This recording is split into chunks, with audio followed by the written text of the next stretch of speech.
아주 특별한 경전, 금강경을 이야기해 보겠습니다. 금강경은 불교의 심장부라 불릴 만큼 많은 사람들의 삶을 바꿔온 지혜의 경전입니다. 한자로는 금강반야바라밀경이라고 하는데요. 이름이 조금 길지요? 금강은 다이아몬드, 가장 단단하고 부서지지 않는 보석을 뜻합니다. 반야는 어둠을 꿰뚫어 보는 지혜, 바라밀은 저 언덕에 이르는 것, 즉 깨달음에 도달한다는 의미입니다.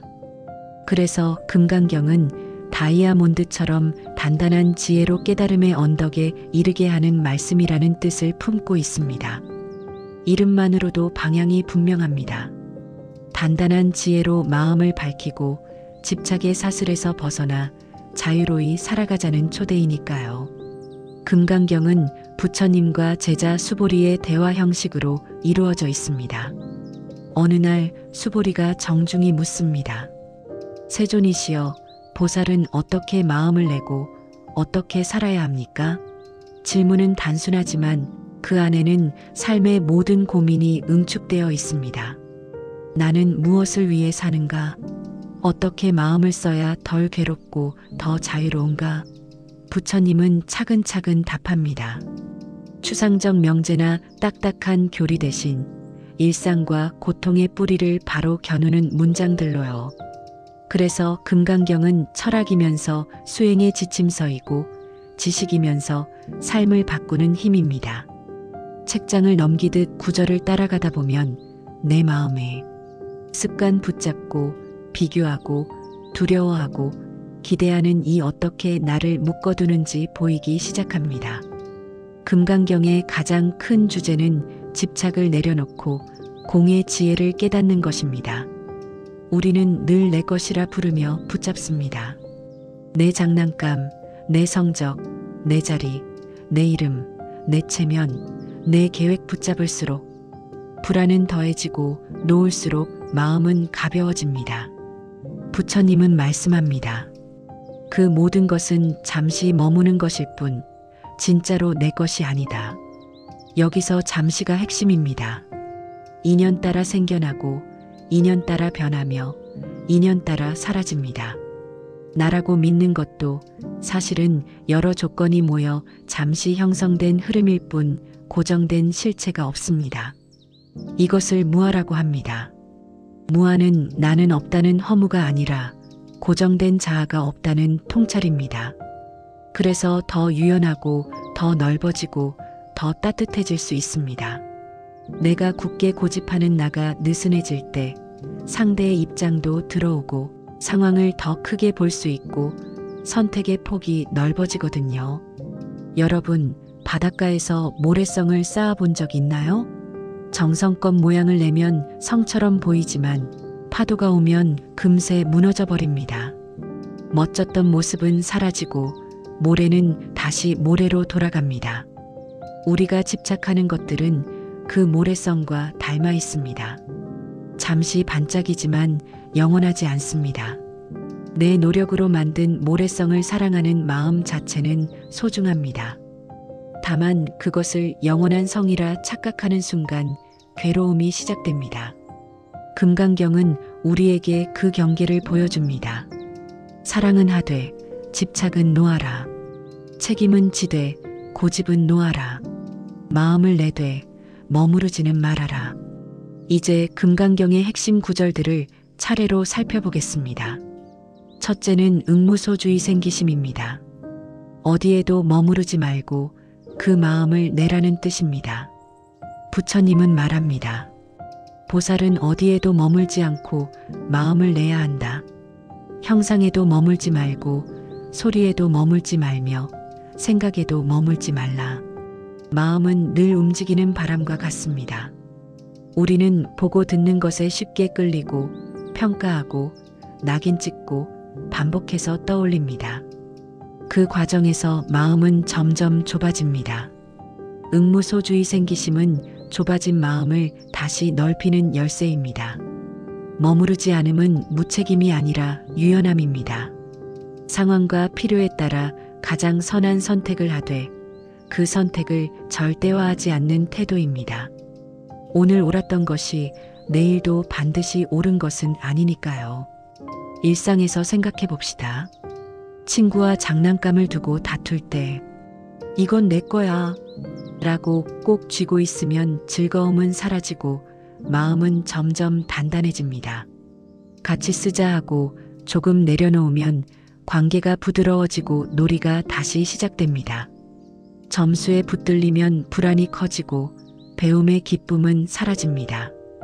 오늘은 여기까지, 내일은 한 걸음 더라고 마음을 내면 배움은 길이 되고 점수는 지표가 됩니다. 칭찬이나 이름에 묶이면 타인의 시선에 흔들리고 스스로의 삶을 잃습니다. 해야 할 일을 조용히 기꺼이라고 마음을 내면 칭찬은 덤이 되고 이름은 표지가 됩니다. 어디에도 머무르지 않는 마음은 현실 회피가 아니라 지금 이 자리에서 가장 선한 마음을 꺼내는 능력입니다. 둘째 구절은 범소유상 계시허망, 모든 형상은 허망하다는 말씀입니다. 허망은 헛되고 덧없다는 뜻이지만 단어의 울림 때문에 오해하기 쉽습니다. 금강경의 허망은 무가치함이 아니라 무상에 대한 통찰입니다. 꽃은 피고 집은 세워지고 몸은 성장합니다. 동시에 꽃은 시들고 집은 낡고 몸은 늙습니다. 변하지 않는 형상은 없습니다. 그러니 변하는 것을 영원이라 착각하면 반드시 괴로움이 따릅니다. 부처님은 덧붙여 말합니다. 형상이 있는 것을 형상 아닌 것으로 볼 수 있다면 곧 열애를 볼 수 있느니라. 눈앞의 형상만을 실제로 붙잡지 말고 형상을 가능하게 하는 빈 공간, 관계, 인연, 흐름까지 함께 보라는 뜻입니다. 그러면 눈앞의 것에 압도되지 않고 더 깊은 층위에서 현실을 이해할 수 있습니다. 예를 들어 비눗방울은 햇빛을 받아 반짝이며 떠오르지만 금방 터집니다. 그 순간은 아름답지만 오래가지 않습니다. 그렇다고 비눗방울의 아름다움을 부정할 필요는 없습니다. 오히려 아름답기에 더 애틋하고 덧없기에 더 소중합니다. 허망을 알면 소중한 것을 더 소중히 대하게 됩니다. 사라질 걸 알기에 지금 이 순간을 더 사랑한다로 마음의 방향이 바뀌기 때문입니다. 돈, 명예, 권력, 물질은 모두 허망합니다. 그렇다고 모두 버리라는 뜻은 아닙니다. 필요할 때 쓰고 필요하지 않을 때 놓는 지혜를 가지라는 뜻입니다. 붙잡을수록 불안하고 내려놓을수록 자유롭습니다. 허망함을 안다는 것은 무력감이 아니라 선택의 힘입니다. 무엇을 붙잡고 무엇을 놓을지, 언제 나아가고 언제 물러설지 허망의 통찰 위에서 우리는 더 잘 결정할 수 있습니다. 셋째 구절은 과거신 불가득, 현재신 불가득, 미래신 불가득입니다. 과거의 마음은 붙잡을 수 없고 현재의 마음도 붙잡을 수 없으며 미래의 마음 또한 붙잡을 수 없다는 뜻입니다. 시간은 흐르고 마음은 변합니다. 어제의 후회는 오늘을 흐리고 내일의 걱정은 지금을 앗아갑니다. 부처님은 말합니다. 보살은 과거에 집착하지 않고 현재에 머물지 않으며 미래를 붙잡지 않는다. 여기서 현재에 머물지 않는다는 말이 낯설 수 있습니다. 금강경은 지금 이 순간을 사랑하되 순간 자체를 절대화하지 말라는 뜻을 전합니다. 지금을 꽉 움켜쥐는 태도는 곧 불안으로 바뀌기 쉬우니까요. 순간을 흘러가게 두면서 그 흐름 속에서 가장 선한 마음을 내는 것, 그게 수행입니다. 구체적으로 연결해 볼까요? 어제 숙제를 못했다고 오늘 내내 슬퍼하면 어제는 변하지 않고 오늘만 흐려집니다. 어제의 선택을 배운다. 오늘 할 일을 한다로 마음을 돌리면 과거는 스승이 되고 오늘은 기회가 됩니다. 시험을 앞두고 막연한 걱정에 사로잡히면 미래는 아직 오지 않았지만 불안은 이미 와 있습니다. 할 수 있는 준비를 한다. 쉴 때는 쉰다로 마음을 조정하면 미래는 목표가 되고 현재는 과정이 됩니다. 지금 이 순간을 붙들어 이 느낌이 계속되어야 해라고 매달리면 바뀌는 순간 불안이 생깁니다. 변해도 괜찮다. 흐름 속에서 깨어 있다고 마음을 내면 안정은 붙잡음이 아니라 유연함에서 나옵니다. 세 가지 마음을 붙잡을 수 없다는 것을 알면 시간은 적이 아니라 친구가 됩니다. 어제에게 배우고 오늘에 깨어 있고 내일을 준비합니다. 그리고 붙잡지 않습니다.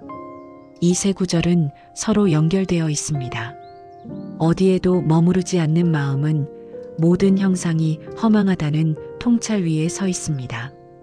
허망함을 안다면 집착은 자연히 느슨해지고 느슨해진 마음은 과거, 현재, 미래를 붙잡지 않습니다.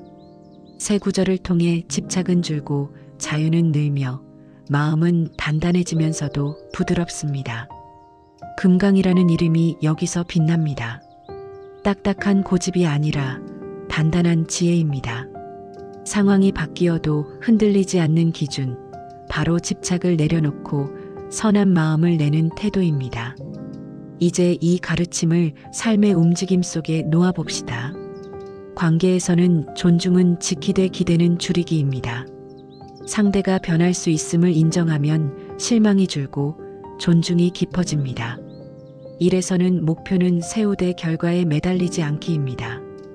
과정에 온전히 참여하면 성장은 남고 결과는 따라옵니다. 감정에서는 느끼되 머물지 않기입니다. 기쁨은 누리고 슬픔은 돌보고 분노는 알아차리고 모두 흘려보냅니다. 건강에서는 관리하되 두려움에 붙들리지 않기입니다. 할 수 있는 것을 하고 할 수 없는 것은 내려놓습니다. 수행에서는 꾸준히 가볍게입니다. 매일 조금씩 그러나 무겁게 붙들지 않고 삶과 함께 호흡합니다. 이렇게 응무소주의 생기심, 허망, 불가득은 추상적 개념이 아니라 구체적 선택으로 변합니다. 금강경을 읽다 보면 비어있음이 두려울 수 있습니다. 비어있으면 텅 비고 외로운 것 아닐까? 금강경의 공은 텅 빈 허무가 아니라 관계로 가득한 여백입니다. 여백이 있기에 글자가 보이고 침묵이 있기에 음악이 빛나고 빈 그릇이 있기에 음식이 담깁니다. 공은 가능성의 공간입니다. 고정된 실체가 없기에 변화와 성장과 회복이 가능합니다. 그래서 공을 이해하면 마음이 비면서도 채워집니다.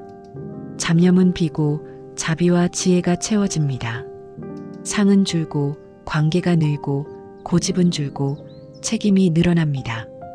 공은 도망이 아니라 참여, 방관이 아니라 깨어있음입니다. 이제 처음의 질문으로 돌아갑니다. 보살은 어떻게 마음을 내고 어떻게 살아야 합니까? 금강경은 이렇게 답합니다. 어디에도 머무르지 말고 마음을 내라. 모든 형상은 허망하다. 과거, 현재, 미래의 마음은 붙잡을 수 없다.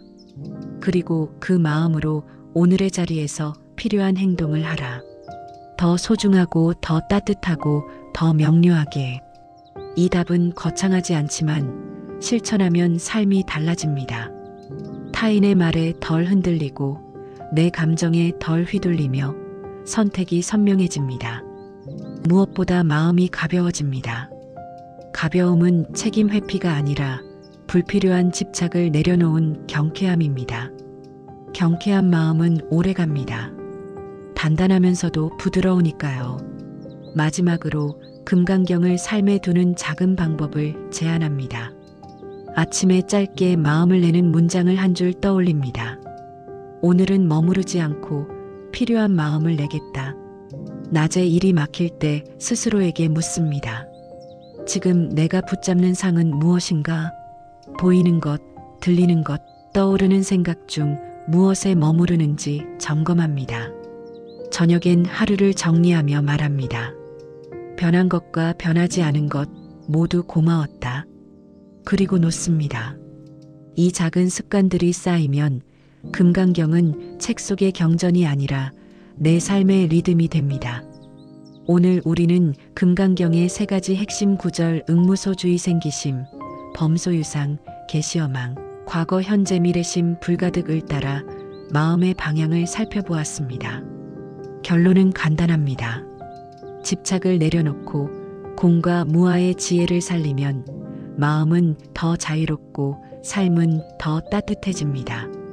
금강은 단단한 지혜, 반야는 밝은 통찰, 바라밀은 건너가는 용기입니다. 그 지혜와 통찰과 용기로 오늘을 건너가면 우리는 이미 저 언덕으로 가는 길 위에 서 있습니다.